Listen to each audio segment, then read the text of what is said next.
Go up to Bethel and dwell there. Not go down, go up. When you come to God, you got to go up. That means you got to look up. You got to begin to let things go. You got to begin to stop your stinking thinking. You got to begin to let some people go. When you climb a ladder, you're looking up at where you're going, not down at where you came from. Absolutely. It says, arise, go up to Bethel and dwell there.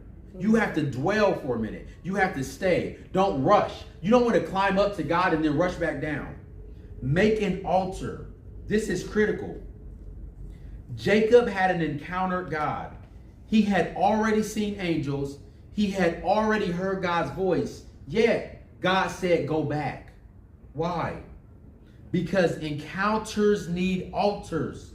Yes. And experiences require surrender. Whenever you have an encounter with God, you should be building an altar. Encounters need altars and experiences need surrender.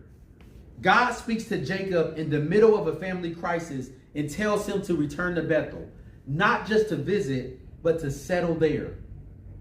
God told Jacob to go back to Bethel because Bethel was the place of promise, encounter, and transformation.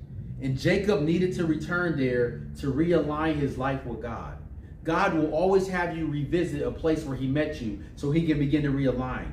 Bethel was the place where Jacob stopped just running and started becoming. Some of us are running, and God is like, when you stop running, you'll start becoming when you have this encounter. God didn't just meet us in a crisis. He calls us back in maturity to finish what obedience started. When you begin to dwell in a place, God is saying you dwell long enough to where you're not running, and I can change you and I can shape you. Bethel was the place where Jacob stopped running. So when do we stop running and started becoming? God doesn't just meet us in a crisis. He calls us back in maturity to finish what obedience started. Bethel was about finishing what God started. And God is saying to somebody listening, I'm finishing what I started when you're in my presence. I'm finishing what I started. He who began a good work will be faithful to perform it. Bethel was about finishing what God started. And that's why sometimes God will call you back to a place because he hasn't finished what you started. Hallelujah. This moment reveals the stages of personal revival and how to build a personal prayer altar.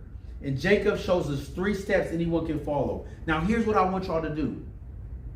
I really want y'all to tap in because this is the whole point of the message.